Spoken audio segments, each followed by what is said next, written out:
because I thought that this was pretty interesting.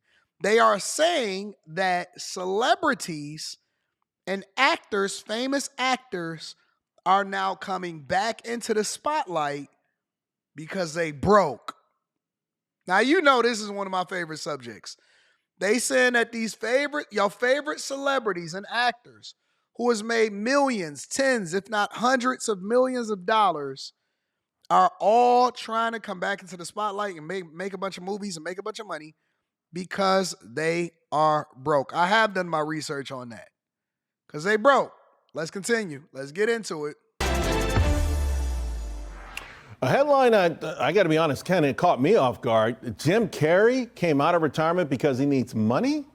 Well, apparently he's not the only one. Al Pacino, Hugh Grant, Nicolas Cage, Harrison Ford, these folks, if they can't retire with all the cash that they've made, how can the average American?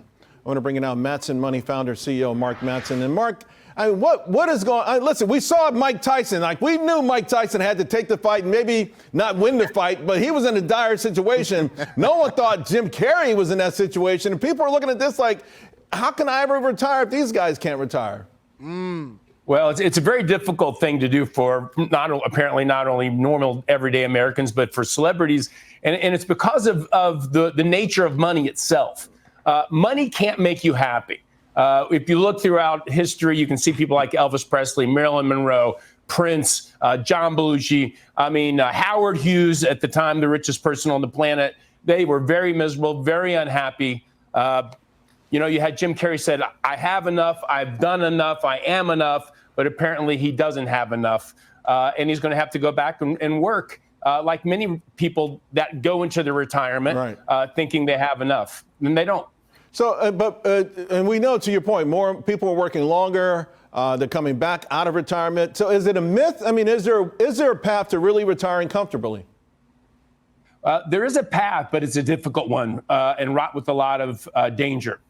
So I always tell people, look, most people dramatically underestimate how much they're going to need. There's a rule of four in financial planning, 4%. It basically says for every $1 million, you can basically take $40,000 a year in income. And that's if you make absolutely no mistakes in your investing process. So, most people don't want to retire on $40,000. So look, if you're going to have $120,000 a year, you're going to need $3 million. And most people are dramatically under that. And then the second thing that they do is they take way too much risk in their investing process, often losing up to 50 to 75% of their money right when they need it the most. So this is the rule of thumb. Let me give you a realistic rule of thumb because they just talking about stats and all of that other BS. Most people are severely underfunded and they are not planning for their lifestyle after they no longer have the ability to be able to do the same thing that they're doing. I plan on going over this because I want to go over my whole package inside of the Patreon. So after the 31st, after December 31st, I will then be updating my LinkedIn with my work history for the current position that I have now that I'm no longer going to be at. I talked about it a little bit on After Hours, but basically I had a meeting yesterday and the question was, will I move over into a different division that possibly have me going into the office, or is that it? Take a severance and all of that. And one of the reasons that I was waiting for so long, and I announced this months ago that I had been anticipating no longer being a part of corporate America after this year because we had sold off a division that we had developed and so on and so forth.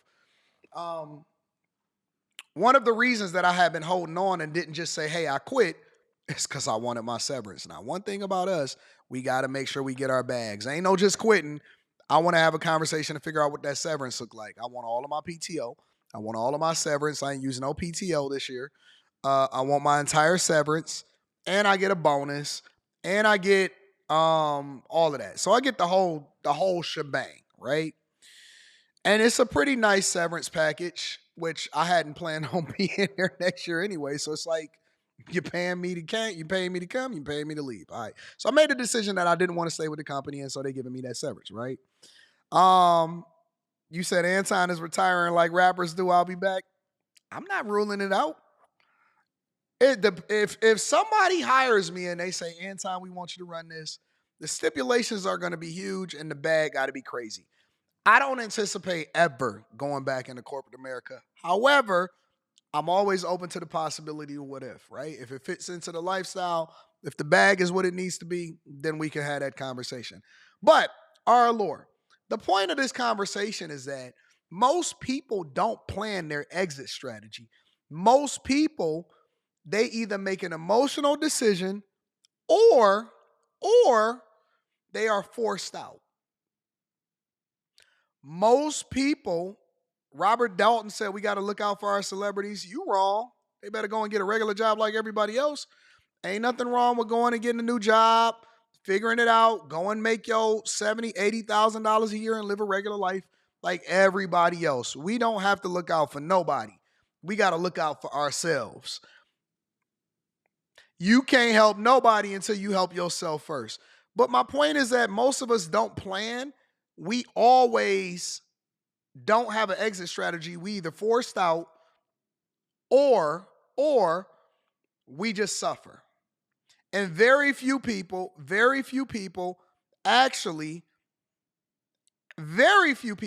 actually has an exit strategy. Everything that I do today, all of the things, even the bad chasers know that my real estate investment strategy, you don't make a whole lot of money in real estate initially. Real estate is a way for you to preserve and grow wealth, not necessarily a way for you to generate millionaire status for the majority of the people that are in real estate. There's really only 4 to 5 ways that you make money in real estate. I went over that. We're going to go over it again in Block Club this weekend. We'll get to it. But the thing that I'm basically saying to you guys is a couple different things. A, just because these celebrities have made a bunch of money does not mean that they know how to manage money. I don't care how massive your bag is. I don't care. If you do not understand the language of money, you will eventually go broke. If you do not understand the language of money, they could have great acting chops. They could be good rappers, good entertainers, good acting, all of this stuff. And at the end of the day, they got baby mama problems. They got child support. They got alimony. They are not great investors. They all live in California. They pay an egregious amount to continue to hold on to their homes. And they broke. And if they don't make another movie and hurry up and get to it, then they're going to be broke again. Most of your favorite celebrities are 2 to 3 years away from financial disaster. Most of your favorite celebrities are at best 2 to 3 years from a financial disaster. And so when you think about your life, because they can't go back and get a regular job without getting teased. People gonna pull up to their job. Oh man, you cooking fries. Ain't nothing wrong with getting a regular job, but the pride. Y'all keep celebrating these people, thinking that they the greatest of all time. No, they struggling. They don't understand business. They don't understand money. They don't really understand a lot of this stuff. You said, nah, 50 Cent, he's rich. Yeah, of course you're going to have some that actually understands the game. But let me also help you to understand this. 50 work. 50 work. He rebranded himself. I heard he about to do a residency. He just came off of a world tour. He got a catalog that he continues to get paid off of. He made smart financial decisions when it came to his contract. 50's still grinding. 50 still work. He's still shooting movies. He doing multiple different things. See, y'all not really also taking into consideration that the ones that are great, they still working. He's still working. He's still running up a bag. He's still working. He's grinding. He's hustling. He's getting to it. And that's dope. I love that. That's the thing that I'm a champion for. Then you have to start figuring out how you're going to make sure that you manage your resources. I've always fully funded my 401ks. I've always made sure that I plowed 90% of everything that I did, or everything once I got a certain threshold, back into real estate, back into the businesses, which then will eventually pull off, over $100 and something thousand a month once I get to a certain threshold.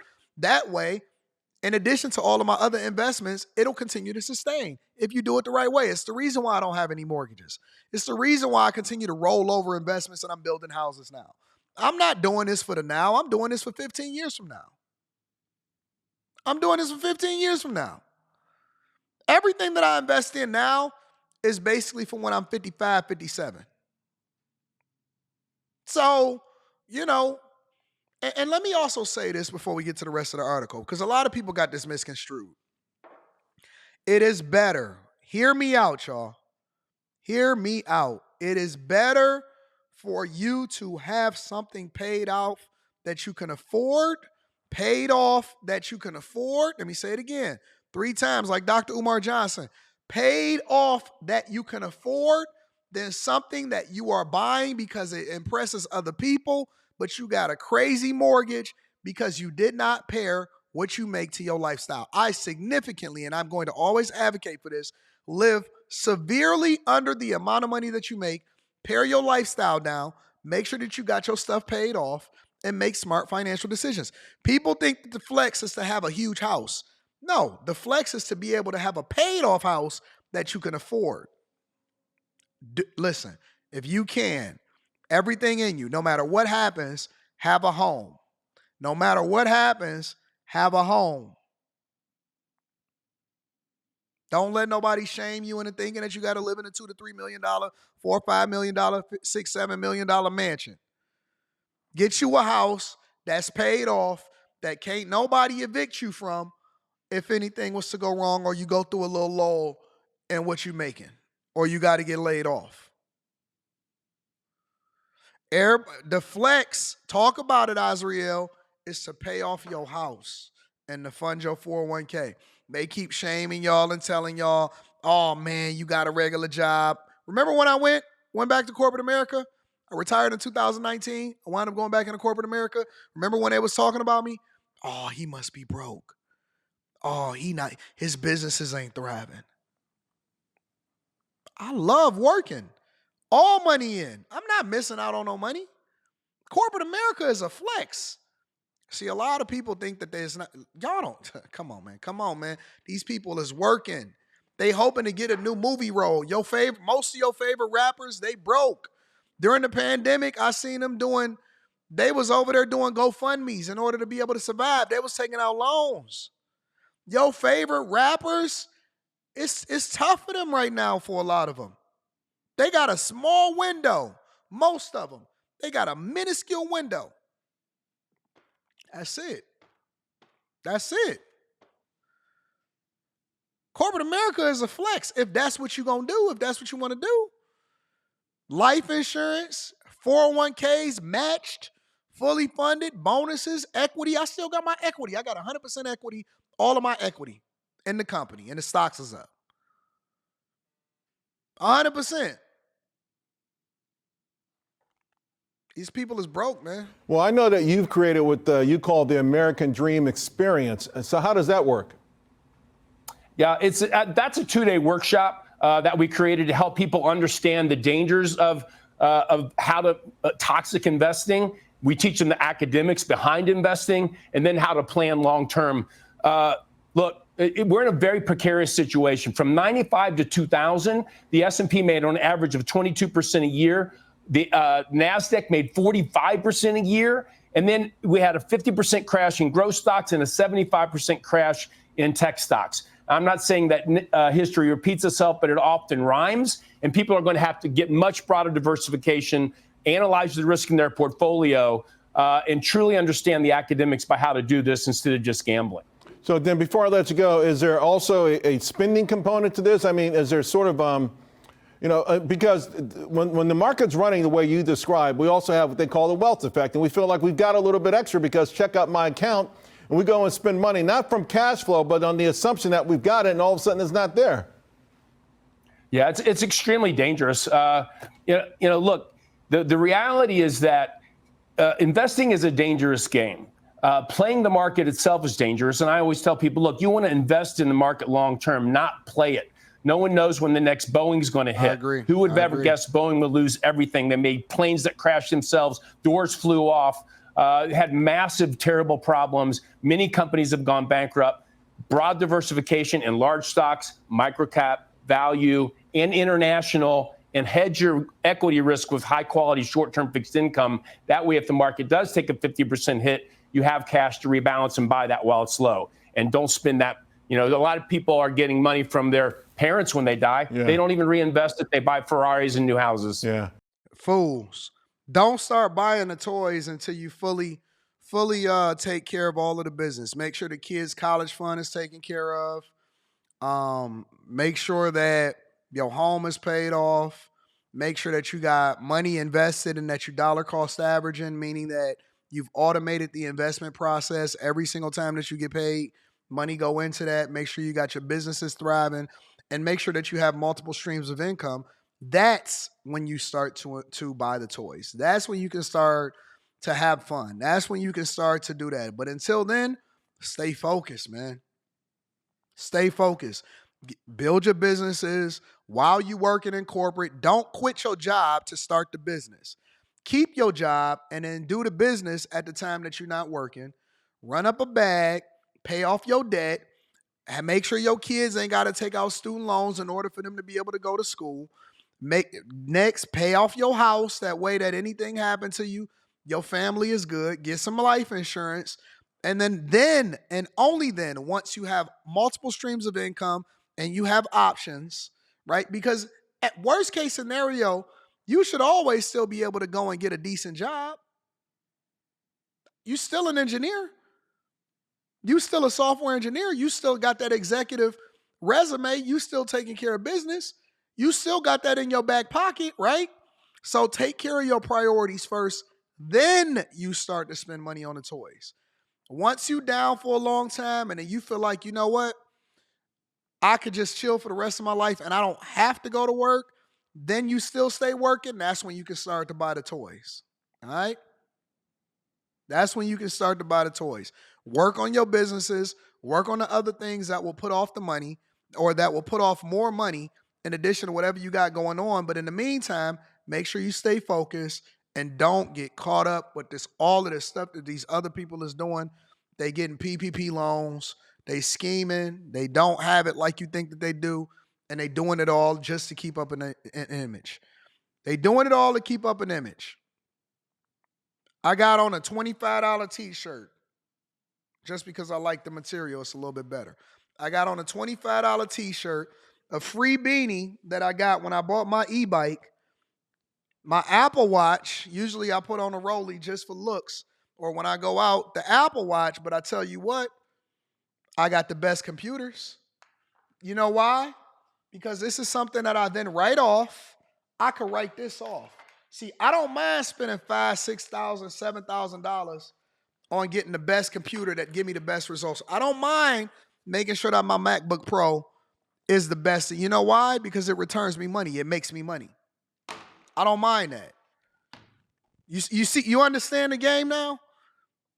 You play with the toys after you invest in yourself. You start to get the little cars and you get into your hobbies once you already won and you still running it up. But you invest in the things that then make you more money. Forget all of that other stuff. That's extra. You invest in the things that generate you more revenue. I could have went and bought a chain. I could have went and bought a chain. My homeboy that I knew ran into, he an entertainer. I seen him and he bought his iced out chain. He said, "Man," I said, "Man, what'd you spend on that?" He said he spent 40 for the chain and 60 for the pendant. He said he spent 40 for the chain and 60 for the pendant. So he spent 100,000. Real talk. 40 for the chain, 60 for the pendant. I said, "Man, you doing it big, huh? You doing it big." He said, "Yeah, man, I had $100,000 budget that I needed to spend some money on before the end of this year." I said, "That's dope." I said, "Me too." He said, "What'd you buy?" I said, "I redid my studio." I said, "I redid my studio. I spent the same, what you spent, I spent it on my studio, but I'm going to write mine off and I'm going to make more money as a result of it." I spent it on my studio. I got workers in here building multiple different sets, and making sure that we gonna have a better quality product, because year over year we're growing in the business and we doing more than we did last year, and we did more than we did the year before that, and we expecting to do double next year. He said, see, he felt stupid. You know why he felt stupid? You know why he felt stupid? Because I wasn't aligning with somebody that was going to say, oh man, that's it. We think differently. And so now it forced him to feel a little bit awkward. Then he wanted to tuck his chain in because the chain didn't mean the same thing to me as it meant to him or with other people that he ran into.